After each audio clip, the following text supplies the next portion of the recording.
So hello everyone and welcome to our webinar, Work Well Live webinar.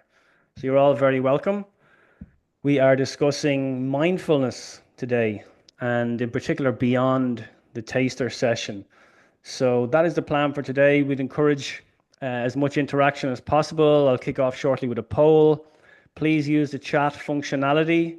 You're more than welcome to do so. Also, you're welcome to put your hand up potentially if there's a question or two. I'll try and manage all of that as we step through our session today. The plan is we'll do just a couple of introductions, Sarah Jane and myself shortly. We'll have that poll, which I think will be a bit of a conversation starter. And then Sarah Jane, you're going to present. You've got an interesting presentation. And then we can kind of try and maybe take some questions during and certainly after the presentation then as well. So that's the plan for today. So I hope everyone is okay with that. Will we kick off by saying hello, Sarah Jane? Do you want to go first? Yeah. Can I say a little bit about myself, is Yeah, it? that'd be great. Yeah. Yeah, cool. Yeah, so I'm Sarah Jane. Lovely to meet you. I'm sure I've met some people before and some people are new. And yeah, I've known Brian for how many years have we known each other, Brian? Good for you now. Was it 2018 we first met in the science gallery, wasn't it? We had our first Oh catch up. yeah. About seven. Yeah, about seven, Yeah. 8 years ago. The kid, because the girls were very young then, weren't they? Yes. And yeah, so I was working in Trinity then and in the business school. And I was working in Trinity for 10 years. I was teaching there in organizational behavior, human resource management, and then developed programs with you and in Trinity on workplace wellbeing and wellbeing for students as well. Then I trained as a mindfulness teacher about 8 years ago and brought that in then to work and set up my own practice as well. And I've since made the big leap of leaving academia about last summer and now very heavily involved with the Mindfulness Teachers Association of Ireland, of which I'm now chair of the board, which is a really, really wonderful experience. And also sharing mindfulness practice, in particular, a practice called Active Hope with groups who are working through work in activism and advocacy in the area of environmental and social justice. So that's probably what I'm spending a lot of my time doing these days. But yeah, dabbling in lots of different areas and enjoying that as well. Yeah. Amazing. Yeah. And how are you finding that change from, I guess, 10 years at Trinity to effectively maybe more managing your own time now and some projects that you're really kind of looking to get off the ground and support? Yeah, it's a big change because you did Mm. that too, sure, didn't you? Going Mhm. from a big organization, which it's a big part of your identity. Like 10 years in a big organization, it was a big part of it. So I think there was a little bit of an identity crisis for about 6 months. And then I think this year now coming into my own a little bit of just finding different things that are calling and listening to that and not trying to be too attached to plans and outcomes and just kind of to move where the energy is. And yeah, I'm really enjoying the community building work as well of working with a members organization as well because yeah, there's just a lot of energy of working with other people because it was a little bit lonely at the start of going from working in a really big organization to working by yourself. So it's trying to find, yeah, people to collaborate with and that's been really good. But it was a big change. Yeah, Yep. it's a big change going from working in a big organization, as you well know yourself, to and the comfort of that as well, Of and the course. stress and the comfort of that. Yeah. But then once they've kind of got the flow, it is lovely to kind of have that autonomy to take time off when you need it and work harder when you need it, etc. Yeah, it's really Very nice. good. And the You're Easter well used to that holidays now. being a good example of that, of course. Exactly. Yeah. Exactly. Excellent. Yeah. And so I'll say hello briefly for anyone that doesn't know me. So Brian Crook is my name. I lead Workplace Wellbeing Ireland. It's a community for those looking to promote and support well-being in their workplace. So those that are interested in long-term approaches to embedding cultures of health. And I have the great privilege also of leading the postgrad in workplace wellbeing at Trinity. And again, you've kind of touched on it, Sarah Jane, but it was probably back in 2018 we first met. We first got talking about some ideas. How might we work together? We initially we kind of developed a bit of a framework and put a training program together. And interestingly, I see Yvonne on the call here who actually hosted our very first, if you remember this, Sarah Jane, in-person training, which was thanks to Yvonne at KBC Bank, as it was Mhm. at the time. That was back in 2019. That same training course, which we delivered a number of times, is still to this day effectively the foundation for the entire postgrad at Trinity, which is now in its fifth year. And you and I co-designed that back in 2019. And that's when I was saying to you earlier, we had 92 students this year, some of whom I see on the call here as well, who will be breathing a sigh of relief because just yesterday, they submitted their final assignment for this year. So they're really going to enjoy this session, I'd say, on mindfulness and maybe even developing a practice themselves.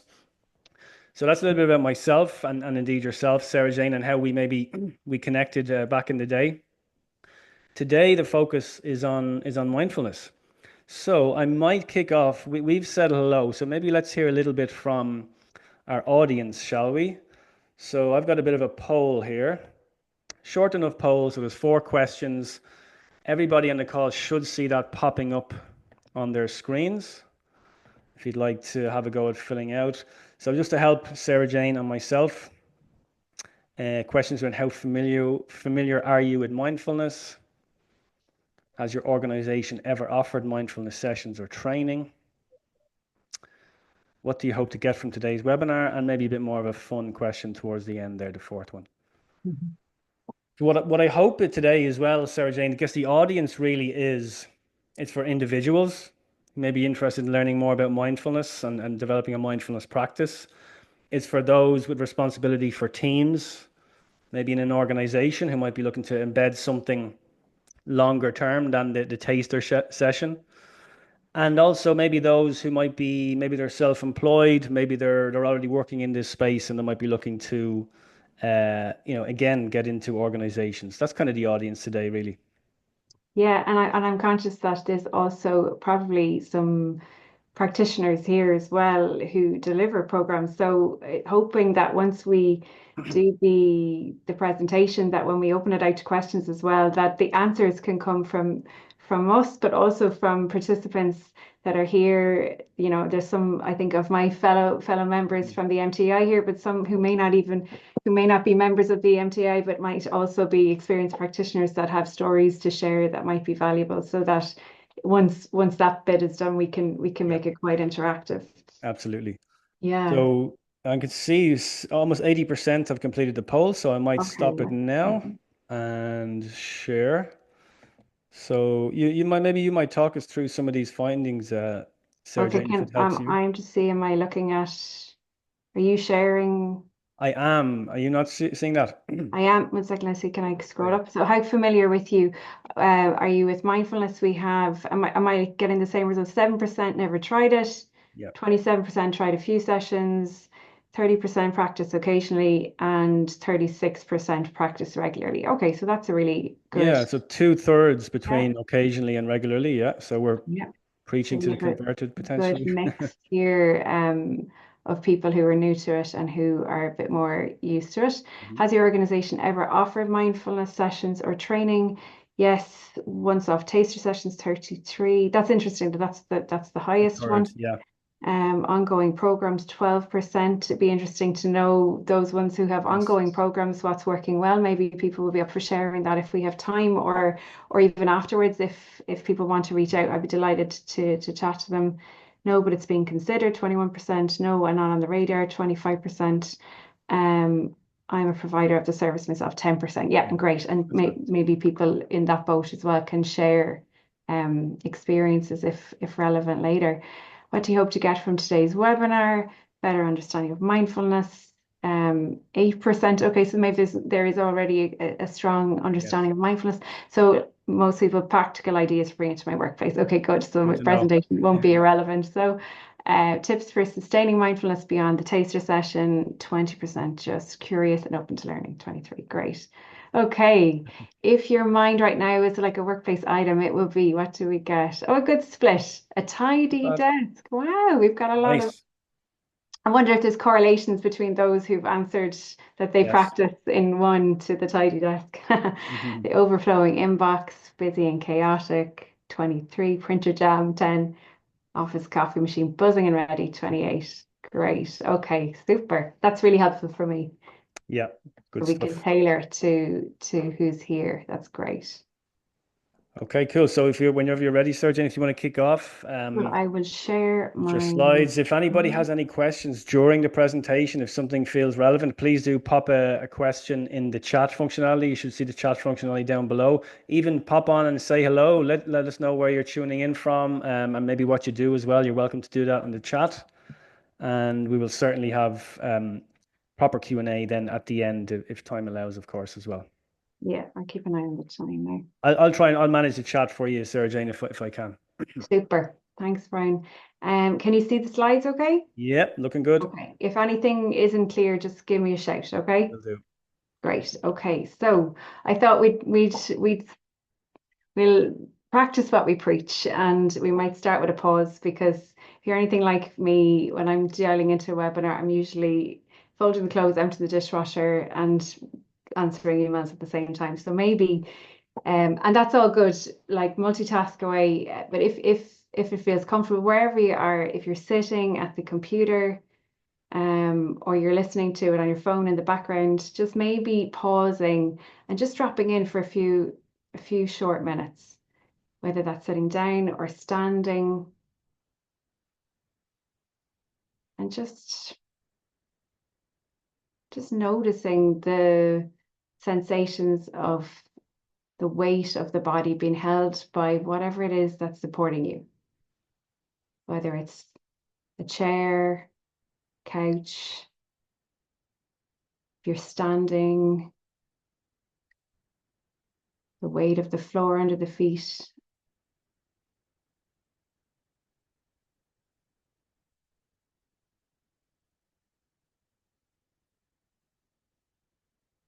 Noticing, if it feels comfortable, all the points of pressure between the body and whatever it is that's supporting it.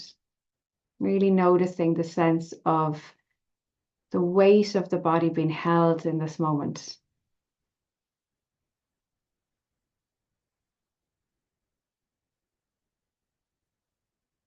And if it feels comfortable, seeing what it might be like to invite the body to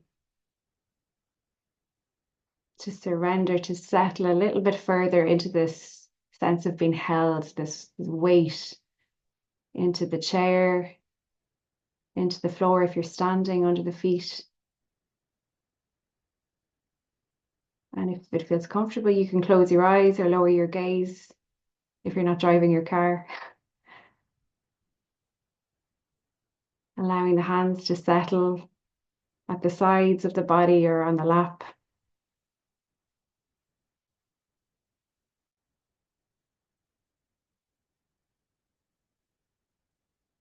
Yeah, just really taking this invitation to allow all the busyness of the morning, the conversations, the multitasking, the listening, the reading, all of that busyness to maybe take a back seat for a moment and just really settle in now, noticing what's here, what's alive right now in the body.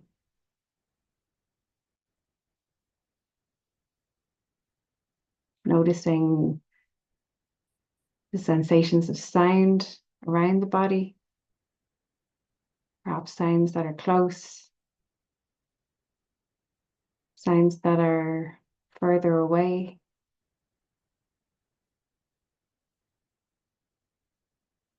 Noticing perhaps if certain sounds are triggering thoughts.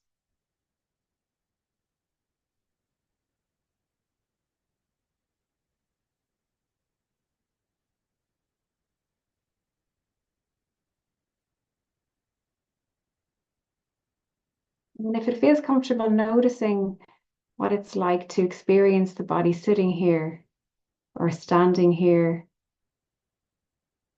What's it like in the body right now? Is there any holding from previous parts of the morning? Any holding in the in the face, the shoulders, the hands. And if it is, that's absolutely okay. And see what it might be like to just invite any of those parts in the body that are holding previous parts of the morning to settle a little, just to the extent that they will, not trying to force anything or change anything.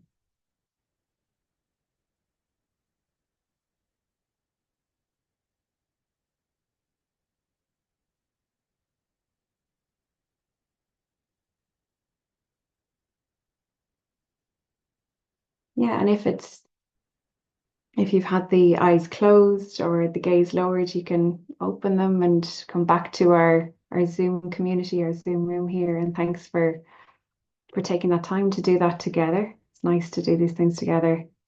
So yeah, so today I'm going to talk to you a little bit about mindfulness in the workplace beyond the taster session. We're going to start with talking about the context of why we're talking about mindfulness in the workplace. So in terms of mental health in the world, in society, in the work, why are we talking about that? And some caveats as well to why we're talking about mindfulness in the workplace. Does mindfulness actually belong in the workplace from an ethical standpoint? Is it appropriate, etc.? And talk about the caveats to what we're talking about as well, that it's not, a kind of silver bullet fix all as well for workplaces that are obviously quite problematic, which I'm sure everyone here is quite aware of anyway. We'll talk about what is mindfulness, about the definitions of mindfulness, and particularly around mindfulness-based interventions, looking at the evidence of mindfulness interventions for individuals for their health and well-being. And also in particular, we'll look at the research in terms of the benefits for the workplace as well, and also talk a little bit about misinformation about mindfulness-based interventions, and their application in the workplace, in identifying that not all programs are created equal and not all research is created equal as well. That when we look at the research, there's actually a lot of differences between the quality of research and the outcomes and the implications that they have. So what I've tried to do is find the best research that's available for individual benefits and workplace benefits, and to share those and highlight those with you, with in mind the limitations of any research as well, but trying to just pick out, because it can be so overwhelming when we put mindfulness into Google or mindfulness in the workplace.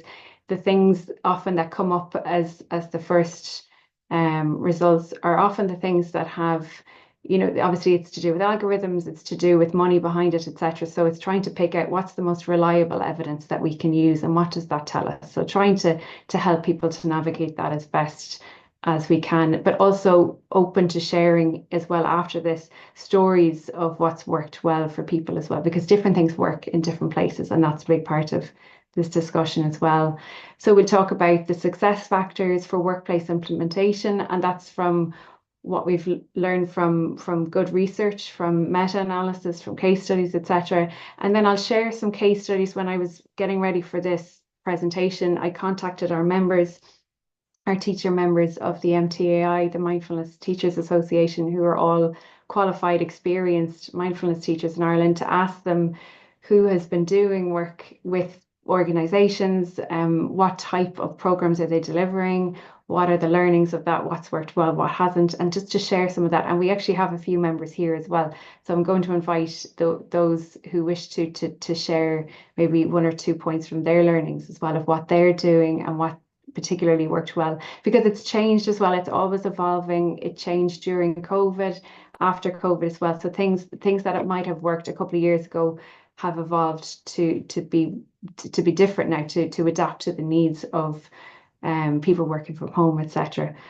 Then we'll share some resources and we'll move to Q&A. But Q&A, as we said, won't be kind of a back and forth. It'll be more of hopefully a shared piece as well, because we do have a lot of, I'm sure, experienced practitioners in the room, people who deliver mindfulness programs. But it sounds like from the poll, there's also people who are currently working somewhere where there's programs rolling out. So maybe they have learnings to share too. So it'd be great to hear that. So I wanted to, before we dive into what mindfulness is and the benefits for people and their workplaces, it's really important for me to contextualize it in terms of what's going on in Ireland in our society, in our workplaces, of course, but in our society and in our world at the moment? And how is that relevant for this discussion? Because obviously we are only one part of much wider ecological global systems. And that determines how we experience the world, how we experience practices, how we experience all these different relationships. So just to kind of ground us within that context, and to have some caveats as well of for the discussion. So the first thing I wanted to say in terms of that is something I'm sure most people here are very familiar with, is that our health, whether it's our whole health, our mental health in particular, our physical health, is determined by many factors, which are an interplay of individual, social, and structural determinants, which has been advocated for by the World Health Organization for many years. And more recently, in the Lancet, we're seeing a lot of work on the commercial determinants of health, of particularly damaging health industry, particular industries that are quite damaging for population health, which there's much more research on now as well. And I suppose when we're talking about mindfulness as a practice and mindfulness in the workplace, we will talk about the fact that this is not a practice which is to put the onus of health, whether it's individual or population health, onto as a responsibility of just the individual, that there are social and structural factors that determine our health, and in particular our mental health, from our access to education, to stable employment, to healthy food, to many other factors, to inclusive environments, lots of other factors. So it's not just about individual practices, which I'm sure everyone here is quite aware of already. We know that we're in a time when there is a continuous rise of mental health challenges and conditions, both nationally in Ireland. There's lots of data to support that, and internationally as well, according to the World Health Organization's reports. We're also seeing that the size of the issue of growing mental health challenges is greater than the volume of investment at both government, public health level and workplace level to address it. And that's been shown in both international publications, but also national publications, looking at that discrepancy between acknowledging that mental health is important in the workplace, but not having the funds to invest in both treating it and preventing the challenges that come with that. There's also a growing awareness of, and either direct or indirect exposure to, an unprecedented polycrisis. So we're living in a time, obviously our ancestors, our grandparents, our parents lived through very difficult periods as well. It's really important in these conversations to name the fact that we are living in an unprecedented time of polycrisis in terms of climate change, in terms of loss of nature and extinction of species. It's, in terms of violent conflict and oppression, which has been a part of our history as well, but it's still a very, very strong part of our present. Growing inequality, the gap of growing inequality is constantly widening, and wealth concentration in the top small 1 to 2% as well is intensifying, and we're seeing a major erosion of democracy. And people are exposed to that on a daily basis, through whether it be through news media, through reading, through conversations with people, through their work. And they're bringing that, and a lot of the work that I'm doing these days is a lot of people, because we don't really talk about it. It is everywhere in the news, but much more in a clickbait way. And we don't really have space, whether it's at work, with our families, with our friends, to talk about what it's like to live in a time of that. And that's actually bringing a lot of despair and anxiety, particularly for young people. And they're bringing that to work with them and through their lives. So it's just important to name that as well. And that has come out in many surveys as well, nationally and internationally. From Ireland, the EPA have do an annual survey on people's awareness of, for example, climate change, and the Psychological Society of Ireland have written a lot about that as well. And I can share those reports with people afterwards when I share the slides with Brian. In terms of the workplace context, and this is something that, when Brian was talking about our course that we developed back in, was it 2018, 2019, it's really interesting. I remember doing it in the KBC offices. It was a really cool room. And we were talking about these things, and it's still the same, that there's different areas of influence for a healthy workplace. And I'm sure everyone here knows that already. It's about the intersection of the physical and psychosocial work environment. It's about our personal health resources, which mindfulness can be a big part of. And it's about community participation. And when we're talking about mindfulness, as we go through this and in the conversation today, mindfulness can intersect all of these influences on a healthy workplace. Obviously, it's particularly focused in terms of interventions on developing personal health resources, but it also, by developing those personal health resources, particularly at management level as well, it can change the psychosocial work environment, it can change community participation, and it can change the physical work environment as well. So these are all interacting influences, as we all well know. I'm sure many are familiar as well with the fact that there's multiple levels of intervention to support health and well-being in the workplace. You have primary, secondary, and tertiary, which are prevention, management, and treatment. And again, when we think about mindfulness, it often is placed in around the secondary level of intervention around management, or perhaps even treatment. But it also can be very, very much preventative. And that when we look at the evidence base, a lot of the origins of mindfulness-based interventions were in treatment of particularly patients with chronic pain or with recurrent depression, but it has been developed and adapted over the last few decades, so it can be very much used as a prevention mechanism as well, and we'll talk about that.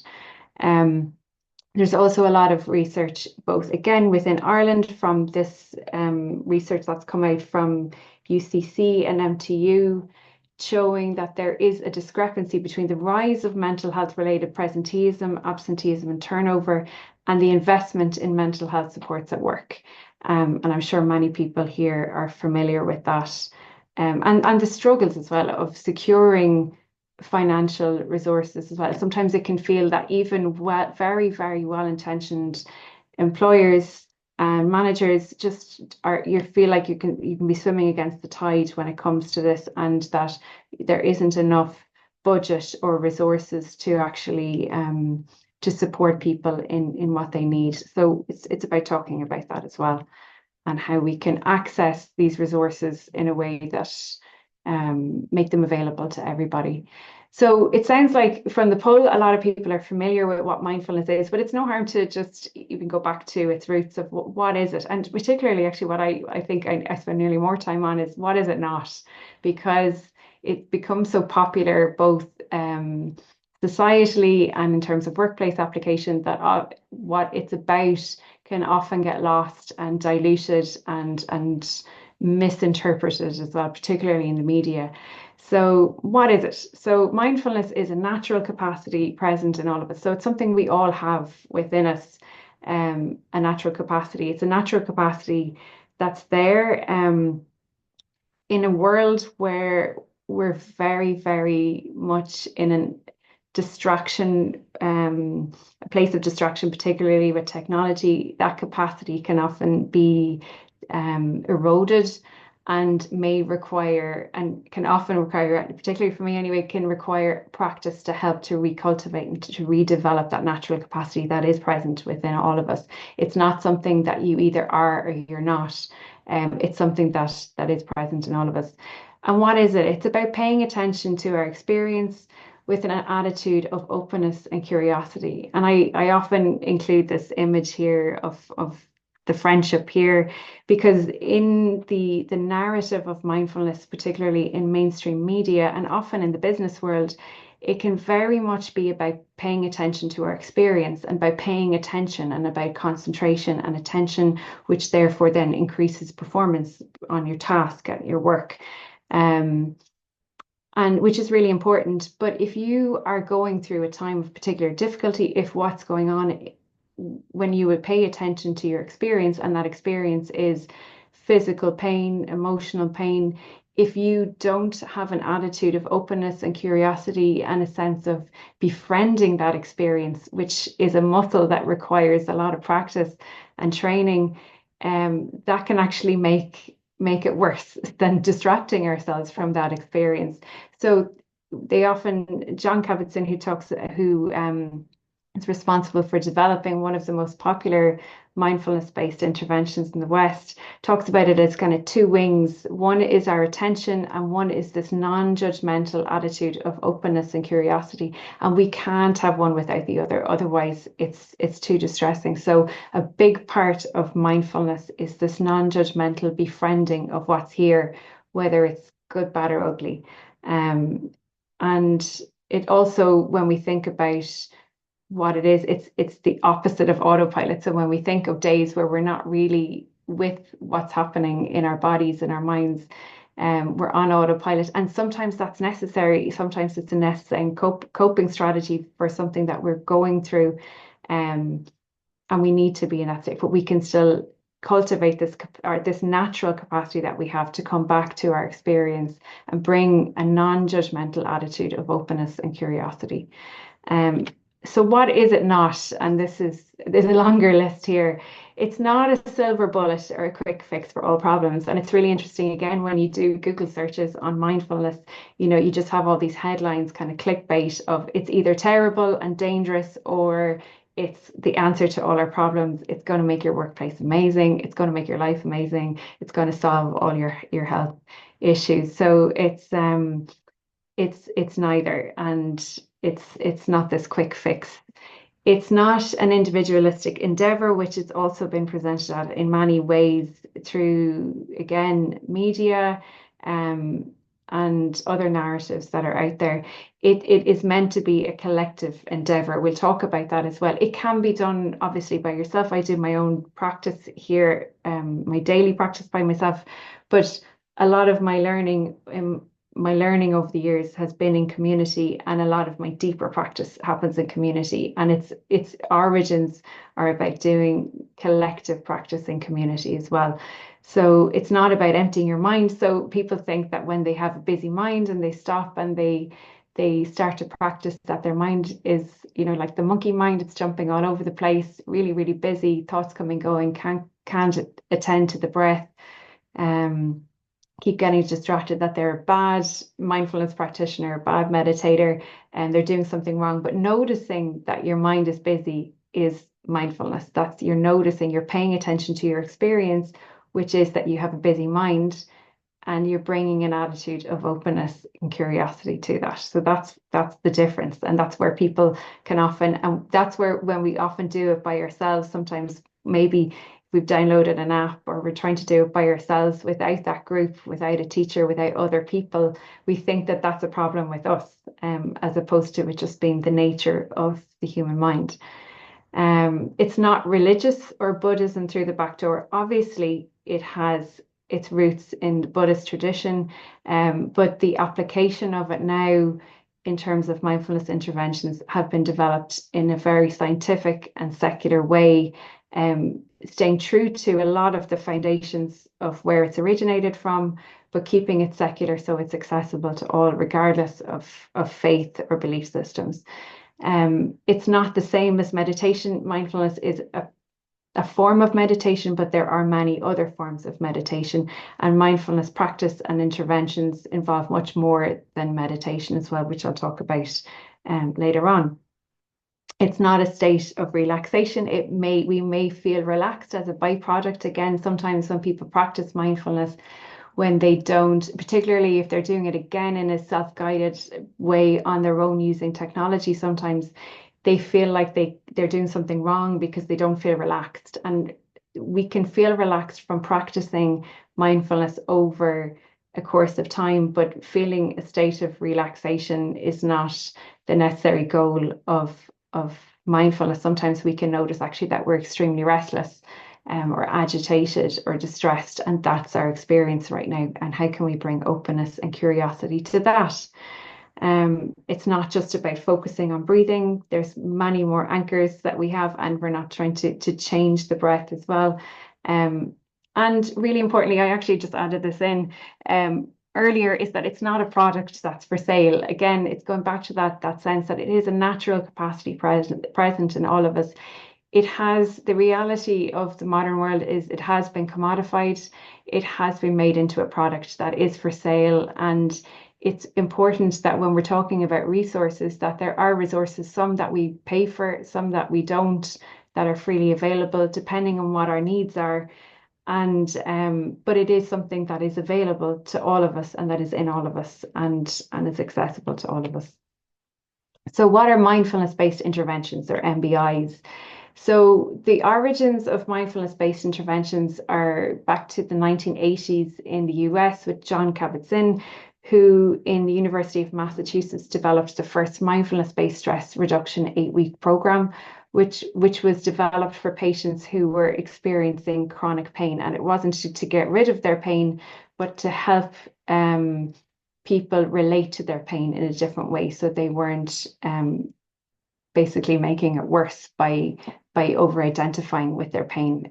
And then it was further developed in the 90s by a team in the University of Oxford to treat people who had recurrent depression, to treat them when they were well, to reduce the likelihood of relapse into further depression. So the examples include mindfulness-based stress reduction, mindfulness-based cognitive therapy, one which was built on the other, and mindfulness self-compassion. Now there's many more as well. We recognize programs such as mindfulness for birthing and mindfulness-based childbirth and parenting. There's mindfulness-based living. There's lots of different mindfulness-based interventions and ones that have been developed as well to be appropriate for the workplace as well.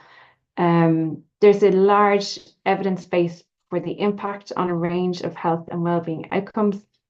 I had a number of slides on these, but I'm conscious that we do need to talk about the kind of practicalities of bringing it into the workplace as well. So what I've done is I put them in the appendix, and people can read them in their own time if they want to go into that, or if they're building a business case in your own workplace, or if you're a practitioner and you want to use some of that evidence base, it'll be in our new website, and I've also included it in the appendix as well.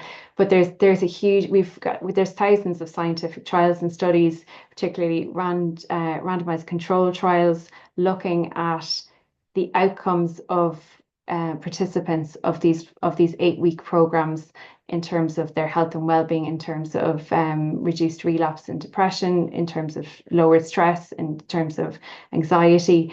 And there's been even recent in the last 2 years ago, there was a very groundbreaking randomized control trial which looked at the treatment of anxiety, comparing mindfulness-based stress reduction with the leading medication in the US for treating anxiety, and found that the mindfulness-based stress reduction program was as effective as that leading medication using randomized controls trials. There's also loads of evidence as well showing the changes in brain structure as well from taking these programs and that impact on health and well-being.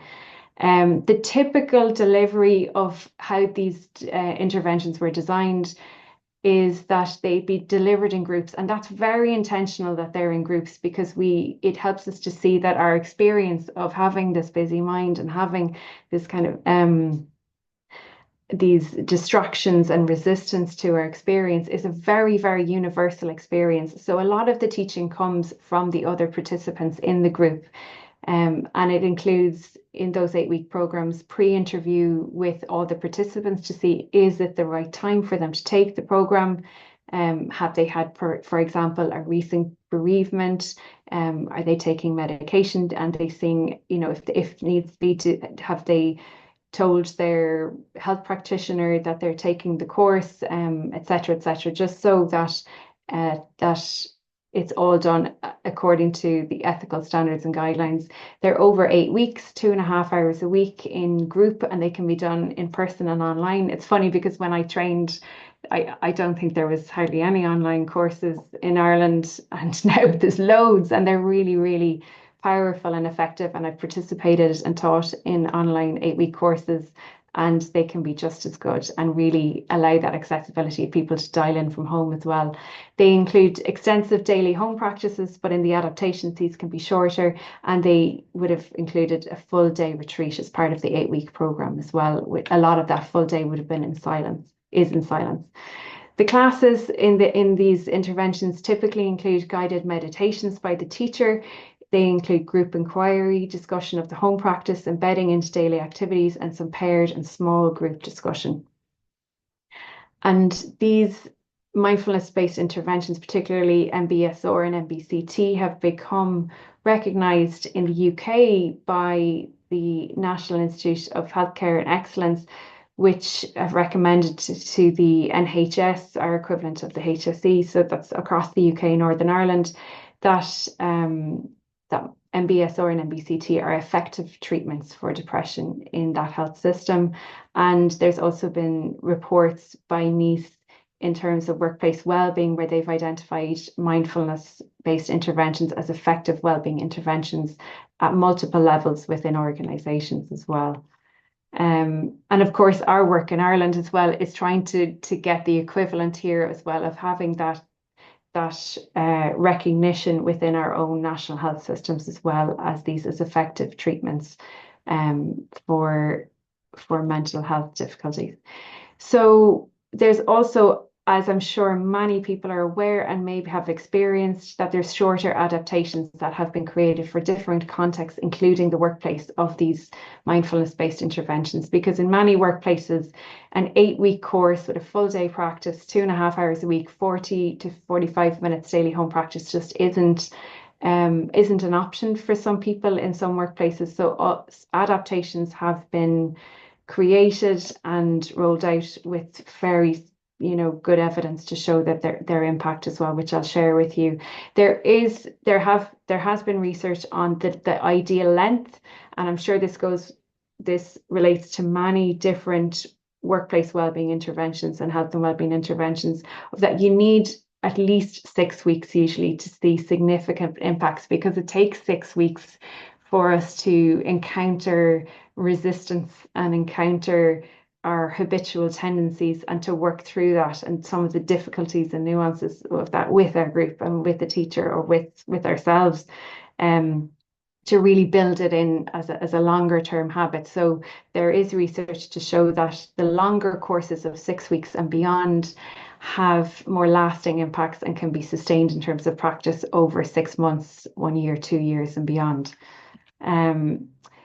And there has also been really interesting research on mindfulness and the structure of our brains. So in 2023, there was actually a meta-analysis which looked at all of the randomized control trials that had been done looking at mindfulness-based programs and brain structural changes. So they found evidence for structural brain changes following such mindfulness interventions, which affected the ability, it affected neuroplasticity in the brain regions that are associated with pain modulation and sustained attention. The repeated practice of engaging one's attention during the intervention and awareness of the self repeatedly activates these regions of the brain, whether it be the prefrontal cortex, the amygdala, and they were able to show these using their scanning technology. And they found that over time, neuroplasticity could lead to an increase in the volume of these regions. This further cements the long-term benefits and neuropsychological basis for mindfulness interventions. So that's just some of the research, but there is, as I said, loads that I have put in the appendix, and we will have on the new website, which I'm going to share with Brian, who's going to share with the people who are interested. And there is, of course, a downside of growing interest as well that I have touched on already, is that because mindfulness has become so popular, and that's great that it's becoming popular and it's becoming accessible to lots of people, it's also becoming massively commodified, and in many ways it is becoming, in making it accessible, it can become very diluted, which makes it become a very individualistic endeavor, where we feel like it's something that I have to take responsibility for. It's another thing I have to get good at. It's another thing I have to do by myself. It's another thing I have to make time for in my day. And it's not supposed to be an individualistic endeavor. It's not supposed to be a product, even though there are obviously some resources that we can avail of that are really, really supportive for us. And this has been talked about in terms of mindfulness, in terms of just diluting it down to it's just this, it's just that we can just bring it into our workday by doing X, Y, or Z. And what it can do is elicit a lot of guilt for people in that they're not good enough and they're not doing it properly, that there's something wrong with them. It's also been criticized as becoming a very middle class white female phenomenon as well, which is something that's very much a big part of the reflection within the practitioner community of people who teach in this area as well. Is how do we make this something, because it is a capacity that's available to all of us, but that many of us need help in developing. How do we make that accessible to everyone? And kind of move away from that narrative that it is this kind of individualistic endeavor that we must do ourselves and that we must strive to continue doing that and to get more products on. So it's just that's something to keep in mind as part of the discussion as well. And that's notwithstanding the fact that there are lots of really good tools and resources that can be really supportive to us in our practice as well. And I'm sure people here can share examples of those, and I can share examples of those as well. So, what does the evidence tells us in terms of research about mindfulness in the workplace? So there's a lot of mixed messaging and misinformation when it comes to mindfulness in the workplace. When you Google it and you look at different reports, you'll see things from mindfulness and it's kind of key to a thriving and resilient workforce. It's kind of the answer to all our problems. To it doesn't work. Brian and I were talking about this recent study coming from Oxford, which is really interesting because Oxford is where the Oxford Mindfulness Centre is, which also has really interesting research on the benefits. And another academic from Oxford released a study in the last, I think, year or two, which the New York Times and Forbes and different mainstream media picked up as kind of a this study says that these programs don't work. And that study, for example, which looked at wellbeing programs, when you look at mindfulness, it doesn't differentiate what the mindfulness program was, whether it was 5 minutes on an app or an 8-week program. So there's no way of telling whether what type of program it was. Was there a practitioner delivering the program? Did the person do it by themselves? Did they do it in a group, etc., etc.? So it's very hard for us to tell.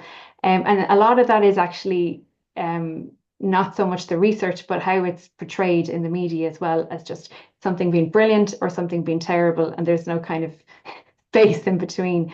So what I'm trying to do here as well is to help navigate that and find some reliable information about the nuances of how it can be beneficial and what we don't know as well. And we can just know from experience and from stories. So I picked out a few particularly good studies that I said I'd share with you just to show what we do know. This was a very good study on the mindfulness interventions in particular in the workplace. There's loads of studies on mindfulness in the workplace, just looking perhaps at state and trait mindfulness, which is where you just survey people and they self-report their own state or trait mindfulness, so how mindful they're feeling or how mindful they are over time. And yeah, that it but this is about interventions. I'm just conscious of the time now, so I'm going to move quickly. So they reviewed over 40 studies. They found significant empirical support for positive impact on individual health and well-being, but there's mixed findings on organizational outcomes. But there have been other studies since then that have shown a lot of impact on organizational outcomes as well. I think from a practical point of view, these are quite helpful in that they found that in order for it to be effective, adaptations of interventions require careful consideration and sensitivity to the needs of both the employees and the organizations, to the nature of the job and the wider working environment. And we'll see this a bit in the case studies that we look at later, and how that's been adapted to suit the needs of the organization. It needs to maintain the integrity of the intervention. So creativity is good, but it also needs to maintain the integrity of its origins, needs experienced and qualified trainers, and a multifaceted approach which identifies and resolves systemic problems, which we've talked about already, so that people don't think it's their responsibility to manage all of the stressors in their work environment. Another excellent piece of research looked at the process through which mindfulness affects organizational outcomes, from in terms of how it affects our attention, how the stability, the control and efficiency of our attention, to the functional domains of cognition, motion, behavior, and our physiology, and how that then impacts workplace outcomes from performance, our relationships and well-being. And what I'll do is I'll leave that and you can look at it in more detail, but it just shows that process through which it can. From a practical perspective, again, in the British Medical Journal, these authors show how for people to invest in these programs, to be part of it, it's important that they feel safe to engage with the self-care at work and share their emotional difficulties, and they're able to link the program and its activities to existing goals and practices.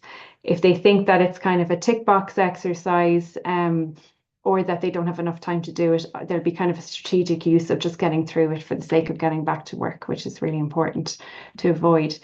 So just quickly to say a little bit about the MTAI, we're a non-profit members organisation founded in 2018. Our role is really to support mindfulness teachers in Ireland, to uphold the integrity of mindfulness-based interventions, particularly in the midst of kind of widespread there's a lot of misinformation and dilution, as I said, to try and uphold the integrity of their origins and promote adaptation to context, to help the public to find qualified teachers and to advocate for the integration of MBIs in our Irish healthcare system. We have a range of members from multidisciplinary professions, from everything teachers, mental health professionals, doctors, lawyers, coaches, psychologists, etc. And all of our teachers have taken a minimum 18-month recognised training. They all teach under supervision. They all teach under insurance. They all are CPD compliant. We CPD audit now on an annual basis, and they all have a personal practice and adhere to our ethical code of conduct when they're delivering mindfulness-based interventions. And they deliver a diversity of offerings, from 8-week programs to shorter programs, intro workshops, retreats, one-to-one for general public and for specialist groups. So everything is offered from, when we ask members what have they been offering and what's been requested, it's everything from 8-week courses to shorter courses, which you can see is actually the highest scoring one here, introductory courses 4 to 6 weeks, to lunch and learns and one-to-ones. We have a couple of really interesting case studies, one of which is in Cork, in the Bon Secours Hospital, where over 400 multidisciplinary staff have taken 8-week MBSR programs. They've been delivered by trained internal mindfulness teachers and internal champions who've had dedicated workload for their delivery. They have significant budget and senior management support, which is fully funded by the employer. Interestingly, the staff participated during non-work hours, because when they found that when they did participate during work hours, because of the nature of their work, they were being called or paged during their classes. They have recurrent retreat days, which are building community of mindfulness practitioners in that workplace, and an annual conference. And they've come up with lots of ways and done research on this and how to build it into daily work practices, like the hand hygiene techniques, prescription write-up, and putting on and off of PPE. Other case studies are from global software companies, where mindfulness 8-week courses were adapted for employees who were experiencing menopause and perimenopause. We have construction products companies where 6-week programs of 1.5 hours a week was delivered, with ongoing then drop-ins after that and follow-up resources. We have lots of other innovative adaptations, from working with healthcare workers in hospice, cancer care, leadership workshops and retreats. A lot of our teachers are also yoga practitioners as well, and we train yoga teachers, from everything to do with bringing it to people with neurodiversity, neurodiverse groups, active aging, educators, activists, childbirth and people experiencing perinatal grief. So I'm going to stop there for a moment. I think we have some other members here, so I'm just going to stop sharing for a moment before I go to the conclusion, Brian, and invite. Um, I think Susan is here, and maybe Blanca is here. Maybe if Susan's here, we'll invite Susan to come in, because Susan is one of our members who also has delivered MBIs in the workplace. And maybe Susan, you might like to say a bit about your experience of that. Thanks so much for that, and an excellent overview, particularly really evidence-based. But one particular word that it was in your opening, Sarah Jane, in relation to the need for the social and structural factors to be in place within the workplace. And that is really key if organisations here are thinking of moving beyond the taster session. And just three quick points, because I am conscious of timing. First of all, in relation to culture, if an organisation is interested in developing a sustainable, safe approach to workplace and mindfulness initiatives, the basics need to be in place in terms of active management of psychosocial factors such as workloads, relationships, communications, and so forth. Secondly, I would say active promotion from senior leadership team right down to mid-management. I see within the chat there about the timing and getting time off. And just to stress, it's not about having long meditations within the workplace. It's about opening up meetings as what was done today with 1 minute, 2 minute mindful pause to create that community, that connection within the group. So really championing it and engaging in it and promoting it even at town halls is key, and the communication around it. We could say more, but I am conscious of time there. Time right down from the communication about from senior leadership and actual team leads, if there is a course, actively promoting it and so forth. So I'll pause there and leave it. I can say more, but I am conscious of time there. Thanks, Sarah Jane. Thanks so much, Susan. Thanks so much. Thank you, Susan. Yeah, I just put up here because I want to leave time for a question or two as well, and I'll be able to stay on after if people want Yeah, to and I was follow going to up as say, and well. I can as well. We can keep that open. I know some people will need to leave us on the hour, and some people are already. We are recording. There's been a couple of questions. I'll try and get them all answered as well as part of the recording. Thanks, Brian. So yeah, to conclude, that mindfulness is a natural capacity available to all of us. It can be done by oneself and in community. Its benefits span individual, organization, societal. There are many excellent resources available, and we'll talk about that in a moment. But they're not all created equal. So to act as an effective tool for workplace well-being, programs need to be evidence-based and trauma-informed. They need to be delivered by an experienced and qualified professional. And some of this carries on from what Susan was saying. They need to be contextually sensitive and appropriate. And that can also be in terms of the timing of the practices, when it's happening, how long it is, etc. So that it's appropriate for the needs of the people within that organization, but also long enough to have an impact. Implemented in conjunction with reflection on organizational influences on wellbeing, so people don't feel like it's a tick the box exercise. Supported by leaders, again, as Susan had said, and that's a major factor of the success of the case studies that we've seen. You can see that some of the widest rollouts are where leadership were very involved in that, a space where colleagues feel safe to share and connected to wider work practices and goals. We know, as I've said, there's a variety of formats. They can be in-house, they can be introductory, and they can be longer. In many cases, organizations will do taster sessions, maybe something on Workplace Wellbeing Day, or introductory shorter programs. And also that then there's a chance to support colleagues who want to go on and do longer programs as well, and that can take place in the workplace, or it can be support for colleagues to take these recognized programs outside of work as well, and that can be through time support, financial support, or whatever. There's many different formats for that if anyone wants to talk about that, we can talk about. There's leadership programs as well, signposting of appropriate resources from apps, books, tools that people can use, and programs that are available in the community, how we integrate it into our daily work practices, and social support and regular drop-ins. And these are some of the considerations from who's already interested here. Do we have a budding community already?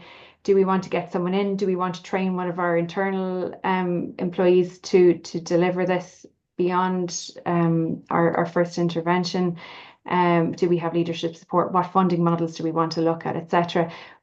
How is it also already existing within our existing EAP programs or wellbeing programs as well?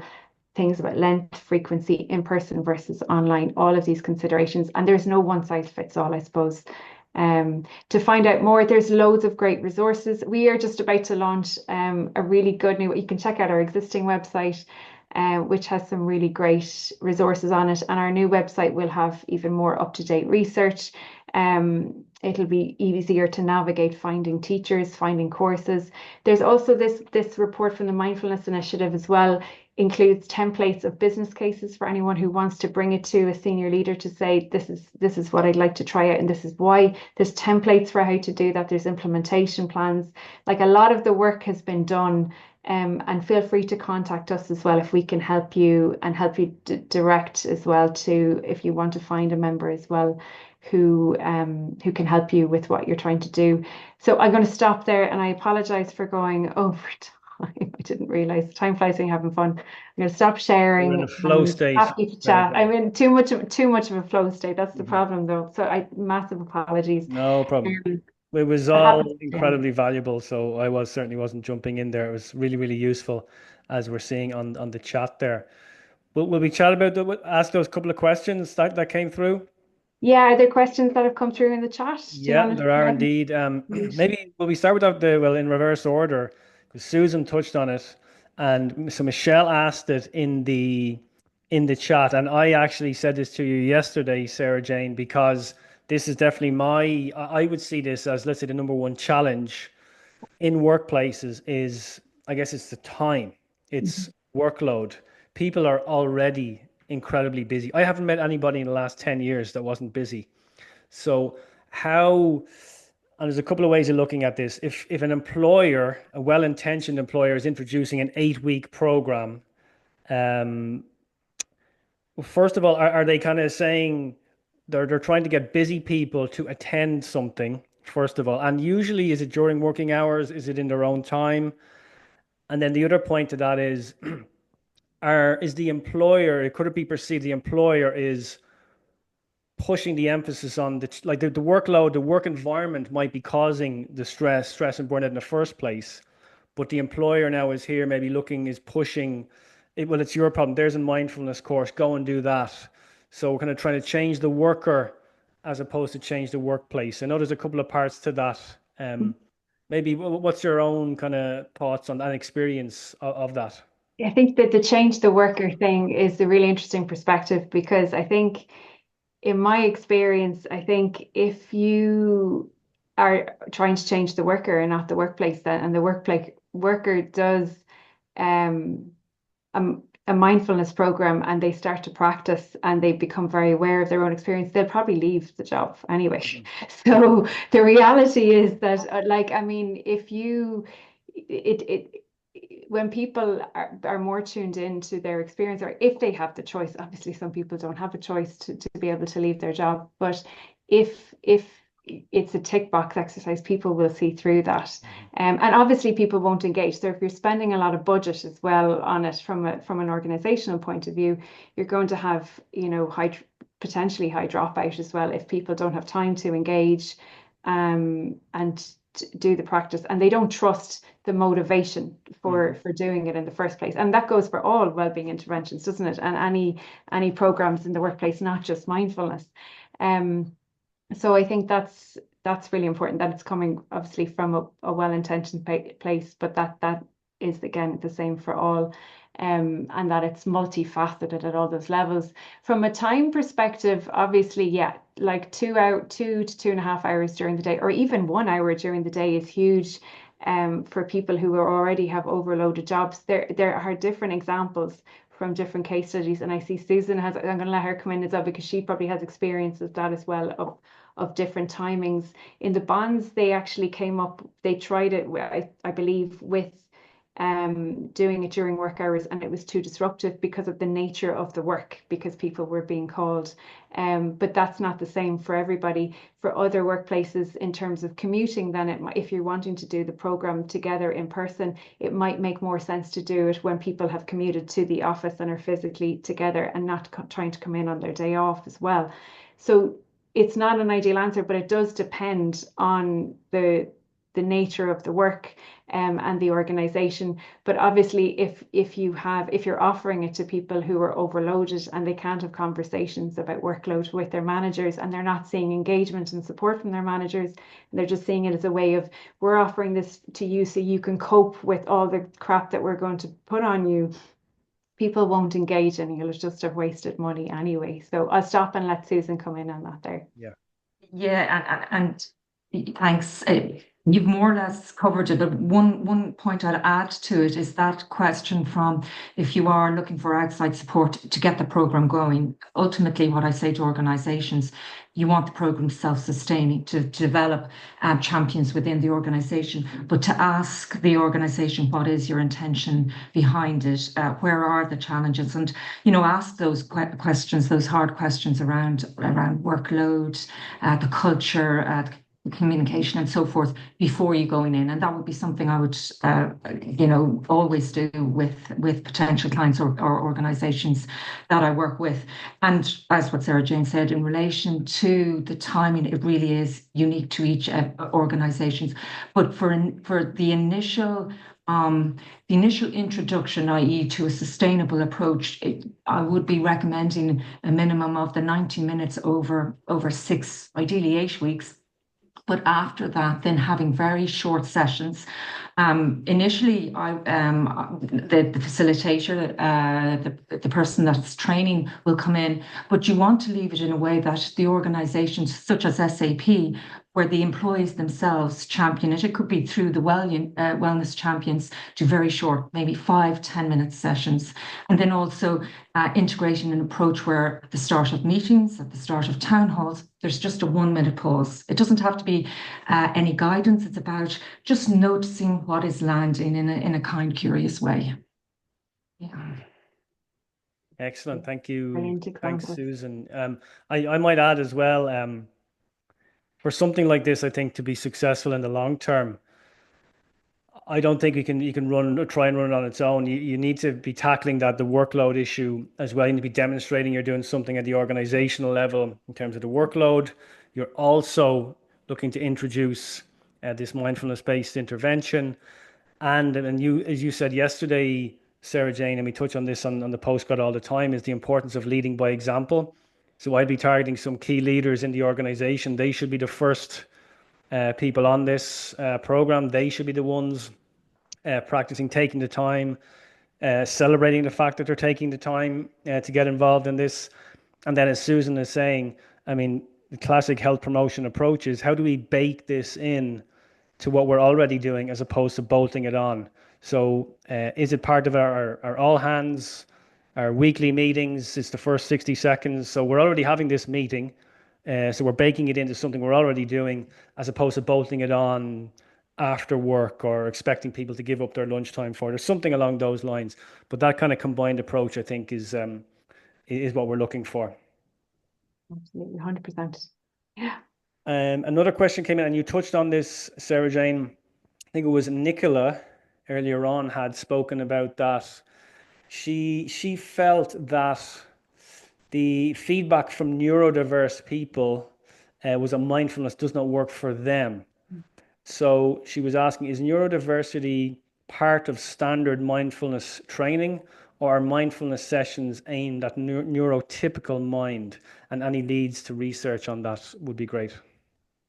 That's a brilliant question. And actually, it's a big part of our CPD this year in the MTI. Is we have just spoken to a leading expert who is going to come and do sessions with our members as well, about how to bring that into our work with groups. Now, there are a lot of members are actually doing dedicated MBI programs, 8-week programs for neurodiverse groups as well. But also there's a lot of I don't believe now, maybe others have other experience, that it was named as such and brought into our formal training, but it's a big part of CPD because there's much more knowledge on that now than there was even 10 years ago. And that's a big, I'd say it's probably been one of the main discussions in the organization this year for members, is how do we build this into our teaching so that we can adapt our guidance, our inquiry, the length, the home practice, so that it meets the needs of the people that are in the group, and that it's not making people feel that it's not for them because of their neurodiversity, but that it's something that they can attend to maybe in a different way. So that's a big part of our learning in that as well. So there are, yeah, so I can share the names of people who were doing programs and some of the research coming out on that as well. I'm happy to share that. Brilliant. Thank you. And I just to say for those that joined late, I'll be sharing the slides. If you want to share your contact details, Sarah Jane, they're probably already up on the Yeah, absolutely. ntai.ie website, which I will share. So that will all be going out to everybody who registered. And if anyone has any final questions, please pop them in the chat there. The only other question that I think I saw was, it was early on, and it's maybe for every individual on the call, and it might be a nice way to almost to finish up, is those people that are reluctant to get involved in mindfulness, to try. Are there any kind of nudges, or how might we encourage the individuals in our life, and that could be, of course, in our workplace, but also family, friends. How could we encourage them maybe to get involved? Are you asking me now? Or are you Oh, asking the other? I am. Yeah. Do you have You're any asking me. any Oh, thoughts? so how do we encourage? Sorry, I thought that was to everyone, and people can share in the chat Oh, as well. please. The Yeah. question is, how do we encourage people, maybe like in our lives, I to guess looking at the embrace it, individual. isn't Yeah. Yeah. And it could it? be an individual on our team, in our workplace, Mhm. family, friends. Like for me, from my experience, because when I first came to mindfulness, I came to it because I thought it would be a really interesting research topic because I was a researcher. And then I did an 8-week course, and it completely, like, without sounding a bit dramatic, it completely transformed my life and my relationship with myself and my relationship with my work. And of course, then I started kind of talking about it's the best thing since sliced bread, everyone should do it. And then I had to kind of realize that I had to roll that in because that's not what people want to hear. And so what I have found, and I'm sure other people have other, is just embodiment and just and not that I'm this very mindful being that goes around very mindfully all the time, but just to try and rather than just to show the benefits rather than have to speak the benefits all the time. It's just how we are in the world, how we are in relationship with other people, even through mindful and active communication and listening. And none of us are perfect, and we all lose our way, even teachers and practitioners. But that's, to me, that's the biggest sell, is being with people who embody it. Whether it's, and Excellent. of course, there's obviously books and stuff, but I have tried to, I've learned from experience of messing up with this in terms of mindfulness and around sustainability as well, is that I wait for people to ask me, and then I kind of go, oh, here's a great book, and here's a great whatever it might be, an app, but to wait until they come, because I think when people aren't ready and they feel like it's been pushed upon, and I've been in situations in workplaces as well where things might have been mandatory versus optional, and it does change the relationship Mm. with how it's perceived as well, because people will come. Sometimes it can be just a seed sown as Yeah. well, can make a huge difference. Yeah. And you've probably kind of answered this. I think Livu was talking about the same thing. He's kind of saying mindfulness. There are other approaches that do not aim to be mindfulness based interventions, but make it easier for people. So they start with shorter sessions to get people used to such practices, and they can continue kind of on their own then. And he's just asking for any thoughts on that. But I guess you've kind of touched on that. Yeah, and do you know, actually, it's really interesting talking to some of our members over the last week in learning about case studies and stuff. Like, a lot of people are mental health first aid trainers and are bringing it into that. A lot of people are bringing it into other areas of their work to just try and, again, sow the seeds of what's it like to pause. And it's not, again, a program or an intervention, but it's just a little taste of a different way of being in that space or in relationship with others. Very good. Yeah. And Yeah. for me personally, it's something I'm still learning about. I'm still trying to figure out. I think I mentioned this to you, Serge. I find it hard to sit still and do nothing, and that's something I'm working on. But even getting outside, and I'm lucky there's a park across the road, leaving the phone and headphones at home and going for a walk around that park. That's my few mindful moments that I try to build in today or include in my day. So something I'm definitely working on. Very much a work in progress in that space. And but that's really important to say, Ryan, as well, because it's not all about being still, do you know, and that's the Yeah, misconception about that as well, is that a lot of we can be very mindful through movement as well. And it's about having different forms of practice as well. And sometimes a lot of us will need to do movement first to be able to be still. And this so it's you're definitely not alone. I'd say loads of people, I'd say that resonates with a lot of people. And that's when we have kind of experienced um practitioners as well who are sharing the practice with people through programs, they can bring that to it so that people have optionality as well, so they're not and they can notice as well, but at the same time to sit and notice restlessness and notice that arising as well, and our reaction to that. So it's, yeah, I think that's a really, really common excellent. experience. And Yeah. Sinead is saying the same. Movement meditation works perfectly well, even Mhm. dance Yeah. meditation. On D saying art to be a mindful practice. I know people who work with wood, kind of carpenters as well. That's their thing. Mindfully preparing food, I Yeah. know is something a big deal for a lot of people. Mindfully eating the food, actually enjoying the food. So there's lots of different practices we can actually again build in or bake in to our day. Absolutely. We eat many times a day, every day. That's the first practice of week one of a lot of the programs is talking about mindful eating.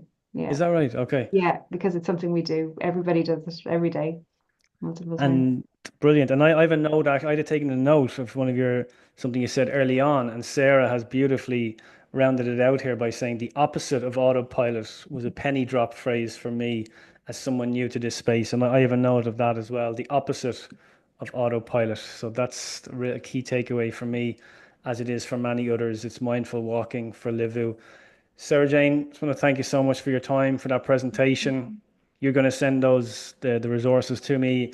I'll get them out to everybody in an email as soon as possible. I'm going to be mindful about it though. I'm not going to put myself under pressure, but everybody who has registered will get it in good time. And just want to wish you a happy Easter and everyone for Yeah, you joining too. in. Thank you. Thanks to Susan as well for contributing. Everybody else who got involved and asked questions. Thanks so much. So yeah, get out there. Let's introduce this into our daily lives if we haven't already. And thanks to everybody and a happy Easter.